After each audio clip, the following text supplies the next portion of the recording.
Hello Lumberjacks, I'm Blaine Williamson. And I'm Brady Hogan-Lyle. You're watching SFA TV2, Nac Edition.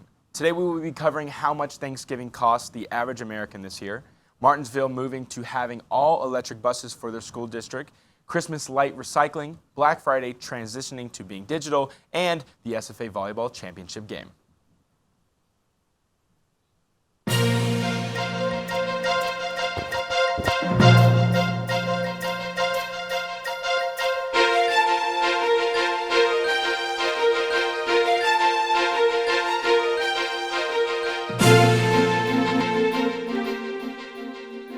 With Thanksgiving festivities ending last week, the National Turkey Federation estimated around 88% of Americans would have had a turkey on their Thanksgiving plate this year.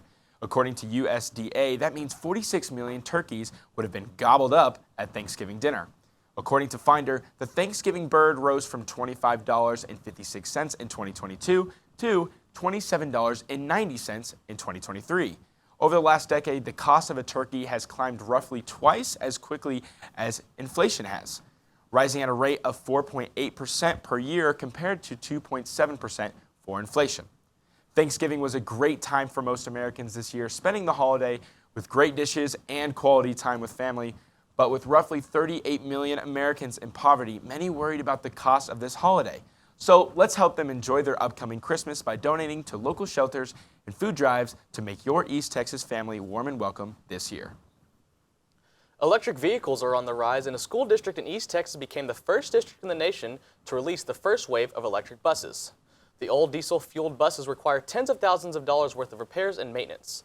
The fully electric mode of transportation was made possible by a $1.58 million grant from the Environmental Protection Agency's Clean School Bus Rebate Program. That was awarded to replace older vehicles that became inefficient. Not only are the newer buses environmentally friendly, but one of the buses also has a design to accommodate handicapped students. Due to the vehicles being quieter, making it harder to hear them driving through busy areas, the buses have a noise safety feature so people can hear the vehicle approaching. Schools across the country look forward to introducing these fully electric vehicles into their district and hope that one day they become the new normal. Speaking of environmentally friendly electronics, Keep Nacogdoches Beautiful would like to encourage you to recycle your old Christmas lights instead of just simply throwing them in the trash. If you'd like to recycle your old Christmas lights in Nacogdoches, there are bins set up in the lobby of Nacogdoches Rec Center / the library where you can drop off your lights to be recycled. The bins will be available for use until January 11th. Due to safety reasons, the lights they are able to take the smaller generic plastic bulbs. So no big glass bulbs or big lawn ornaments will be accepted at this time. The hope for Keep Nac Beautiful is to able to accept any or all ornaments in the near future. There are other options also for recycling lights. You can simply mail your lights off to Christmas Light Source, which is based out of the Bend Brook, Texas. For more information, you can visit www.keepnacbeautiful.org. After Thanksgiving, crowds of eager shoppers gather outside of their favorite stores to shop the sales and discounted prices. This business holiday has been going on for years now, but shoppers felt that this year looked different. In years past, people have camped out all night waiting to shop the sales, but this year, camping out in front of the stores seemed to be a dying trend. Many stores' discounts were at 30% and 40%, but consumers expected much higher. Any big sales that did not take place did not gain much interest because they were offered by stores that did not have buyers' interest. Instead of in-person sales dawning in big crowds, online sales are piquing more interest and gaining more revenue. Some online sales begin the week prior or continue well past Black Friday. This allows for more convenient and extended shopping time. Specifically, Black Friday generated $9.8 billion in the U.S. online sales, according to Adobe Analytics, up to 7.5% from last year. Whether you stopped by your favorite store or shopped online, we hope you all had a great Black Friday and got ahead on some Christmas shopping. Now let's check in with Jonathan Allen for a local sports update. Welcome, my name is Jonathan Allen here on SFA TV2 to showcase one of the most historic gyms in the nation. 800 wins, multiple NCAA appearances, and today we're going to show you the team that makes it all happen. The Lady Jack volleyball team continues to add to their historic resume, with this year being the 4th appearance in NCAA tournament in 6 years, as well as this year being the first at-large bid in program history. Under Debbie Humphrey's amazing coaching, reaching 800 wins this year, being one of 4 active coaches to reach this milestone, as well as multiple undefeated home seasons, It's safe to say that this Shelton gym is more than what may seem to a normal eye. I was lucky enough to be able to talk to sophomore Isabella Ortiz, a middle blocker for SFA, who was sitting number 6 in the nation in total blocks. This is Isabella Ortiz, and I'm number 9 from SFA Volleyball. The conference tournament was amazing. It was a fun 3-day experience. It was hard. My body was sore after every single game. It was stressful, but I think the ending was what we needed moving forward. I think that my blocking statistics comes from last year. I wasn't a super fantastic blocker, and that was something we really focused on in the summer and with my coaching and just working on it every single day in practice. And I think that really showed in games, all of the work that we put in from the spring moving on into this year. And I think people realize a small school from East Texas, it means a lot for people wanting to come to SFA, all the athletes, that think it might be just a small school that they can just get a scholarship to. We are a good program and we work for what we earn. So I think that out-large bid just kind of proved to everyone, just because we're small, maybe we didn't win our conference tournament, that we earned that position, and we're just as good as any other team in that conference tournament. A little more fun. I'm more than excited to play Arkansas on Friday. I think it is a little bit we just have kind of the same team as we did last year, but just winning every single game with my team this year has been super fun.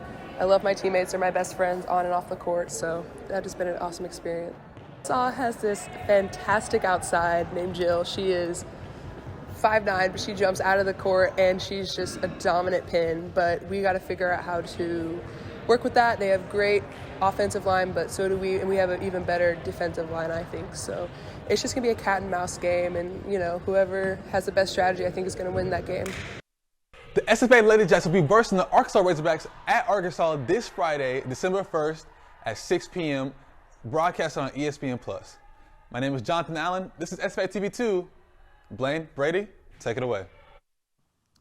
Thank you so much, Jonathan. I'm going to be honest with you. I know what I'm doing December 1st at 6 p.m. I am definitely watching that game. Absolutely. And that an incredible season from the Lady Jacks. I believe it was 29-4. I think so, and that's incredible. That honestly. is incredible. And I'm excited to watch it. So, Arkansas is a tough team, but come on, we're the Lumberjacks. It will be interesting to see how that plays out. Stay with us, because up next we are bringing in Deputy Chief Craig Goodman to help keep you safe and sound during the holidays.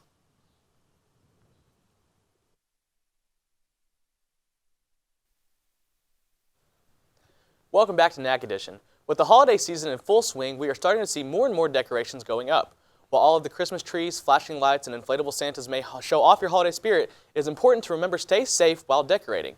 According to CPSC.gov, nearly 15,000 people were treated in a hospital due to holiday decorating related injuries in 2022.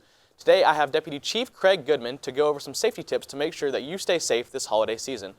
Mr. Goodman, how are you doing today? I'm doing great, thank you. Great. So, just a general question. What is the most common hazard that you see during the holiday season? I think a lot of times you'll see people that are, for example, climbing ladders to hang lights or to put decorations on a tree, and so falling typically is a problem. And the older you get, and it's harder on the body to repair itself. So people need to be careful when they're climbing on roofs or hanging lights and decorating trees. Then you also see problems with sometimes fire hazards with the real trees. I got you. So you want to be careful of what you're placing next to the trees, keep them watered, and just common sense type things to keep your house safe. Okay. And so in the event of one of these freak accidents, how should residents or people respond to that kind of situation going on? Well, obviously, if someone's a fall victim, then you want to secure them and obviously call 911 as soon as possible. Make sure that they don't move their neck. Try to just secure their body where you find them. Lay them in a position where they can, where they're breathing and they're not suffocating on anything, if they're not choking, what have you. But keep them as comfortable as you can until the paramedics can get there to provide the service they would need. I got you. And so how does that kind of play into being on a college campus? You're away from mom and dad, so mom and dad don't really know what's going on. How does mom and dad get notified? Stuff like that. So we do a really good job of communicating with the students. An app that I really like, and I wish everybody in the SFA community would consider, is the Rave Guardian app. Okay. It's a app that you download on your phone, and it has many features, but the features I like about it is it's direct communication into our dispatch office. For example, let's say they're in a situation where they can't actually call us to tell us what's going on. There's an anonymous tip feature on this app. or if they're in a situation and all they can do is push a button, they press the button, an alert comes into dispatch, and we can pinpoint their location and send them help. It's called Guardian because you have to name somebody as your guardian. So whether it's somebody at UPD, your dispatch, it could be a boyfriend, girlfriend, family member, what have you. But that app, it works in many ways. If we had a tornado in the area, then that's how you receive, that's one way to receive instant notification of a weather event. So the other piece I really like about the Rave Guardian app is it's got a timer on it. So say I'm at the library, I'm traveling back to my apartment, it takes me 5 minutes to get there. I set the timer when I get back to the apartment, turn it off. If I don't turn it off, we get a notification, and then we'll come see and make sure everything's okay.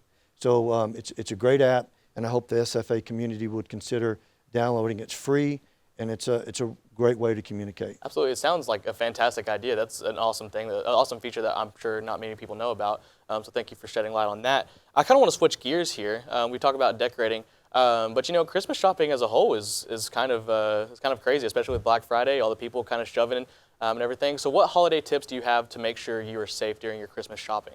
So the holidays present opportunities for people who want to do bad things, great opportunities to steal, to break into cars and things like that. So there's some general tips that I think we can all follow. Just always be aware of your surroundings. If you see something suspicious, a suspicious person, suspicious vehicle, call your local law enforcement and don't assume that someone else is going to do that. Share your shopping and traveling plans with the family or friend so they can be aware of where you are, and if you're not back within a reasonable amount of time, then they can check on you and things like that. If you buy something such as a TV, for example, you're leaving Best Buy after you just bought this 75-inch TV, go straight home with it, because what happens is people will follow you to your next stop, and then when you go into a different shopping area, they're going to break into your vehicle and steal those valuable items. So it's just common sense things. If you're out at night, you want to park in well-lit areas. Shop and travel with friends. There's always safety in numbers. Again, just some common safety tips to help keep you safe. I got you. And you mentioned traveling. Traveling is a big part of the holiday, going to see family that out of town, stuff like that. What do you have as far as safety tips for traveling? You said always travel in numbers. Can you kind of expand on that? Yeah, sure. So I think we're pretty good about using social media to tell the world what we're doing. Mm-hmm. My advice is do not advertise in advance your traveling plans to wherever. Okay, wait till you get back. Post your pictures and your comments upon your return, because there are people who are smart enough to look at your social media, see that you're gone, and then take advantage and break into your homes and things like that. Make your neighbors aware of you're going. Pick a trusted neighbor. Say, I'm going to be gone for the next week. Can you keep an eye on my house? Use lighting as a deterrent. You want to make sure that you're not leaving valuable things in plain view where people would like to break in and take those items. So again, common sense things to help keep yourself safe. Gotcha. You don't want one of those Home Alone situations where you're leaving a kid at the house and he's got to decorate all of that. So as a college student myself, what can I do to help stay safe for the holidays? As far as just being on campus. Just on campus again. Throughout the year, you want to be smart about what you're doing. If you're going to go to Walmart at night, take a friend with you. If you go by yourself, again, park in a well-lit parking space. Don't leave your vehicle unlocked. Securing your homes and your vehicles is very important. It's unfortunate that we live in a time period where we have to do that, but it's necessary. Don't leave your cell phones visible on the dash of your car. Yeah. Things like that. When you're shopping, don't wear your Rolex watches and jewelry where people might want to take them from you. I wouldn't carry a large amount of cash on you either. So again, just some simple things that you can do. And just, again, in any safety situation, guys, always be aware of your surroundings. Know where your exits are. So if there is a fire, for example, or something worse like an active shooter, you can get out safely. Make sure, yeah. So whether you're in church or shopping, whatever, always know where your exits are. Okay, awesome. Well, Mr. Goodman, thank you so much. And for more information on safety tips for decorating your home and just being safe over the holidays, you can visit redcross.org and find the Decking Your Halls article. And stay with us, because when we come back, we will be taking a look at what some of our production team did over this break. We will be right back.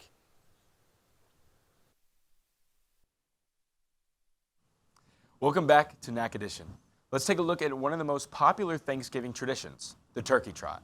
Ella Mitchell went to a local run on Thanksgiving morning. Here's what she has to say about the experience. Hey Lumberjacks, I'm Ella Mitchell, here at one of people's most favorite and most involved in Thanksgiving traditions, the turkey trot. The turkey trot takes place all around the United States, but today we're going to take a look at the one located in Tyler, Texas. This year's 21st annual Tyler Turkey Trot took place at Racket and Jog and had the biggest attendance yet of 1,800 runners. The fun began with the Kids Fun Run, which lapped around the vendors area and back to the finish line, a total of 400 meters. The kids were divided into various age groups, starting at 4 and under all the way to 11 years old.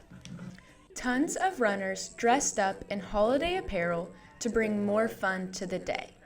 Let's see what one runner has to say about this event. So what are you most excited about for the race today? Just to burn some calories for Thanksgiving and start eating afterwards. After the excitement of the kids' run, all participants gathered by the starting line and began to warm up for the race. A local physical trainer led the group in stretches and exercises before the run. Then, all 1,800 runners took off.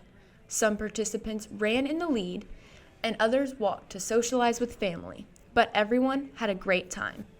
With this being a record-breaking crowd, people cheered from neighboring stores and houses, as well as cheered on the runners as they drove by. This supporter explains to us why this year's 5K run is so special. It's special because since COVID, this is the first time that my family has gathered all together. And so it's my mom and all of her siblings getting together for the first time. And it's just really wonderful to be able to do something like this. My daughter is working with Smoothie King, and she's out here working at her tent. And so we wanted to come out and support her.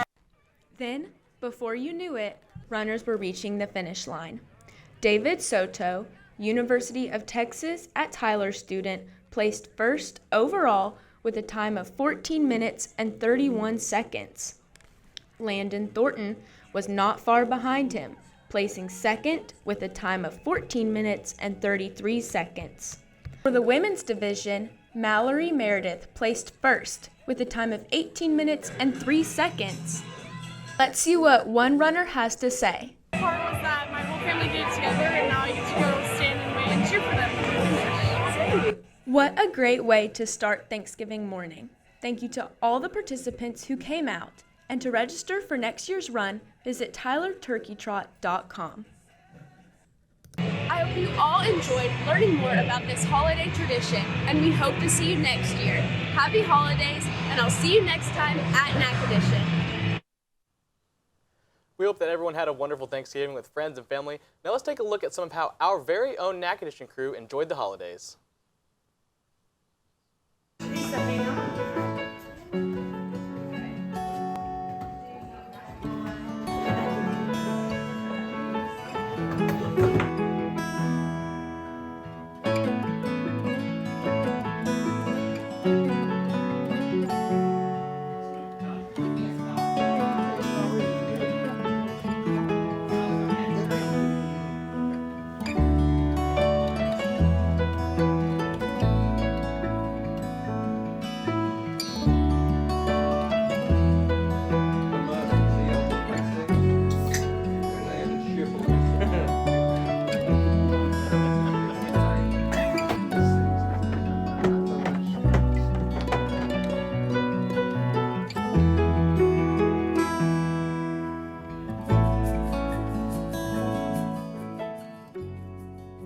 Man, Brady, I love Thanksgiving. It's probably my second favorite holiday, right behind Christmas. But Yeah, no, I'm with you on that. I'm in the same boat.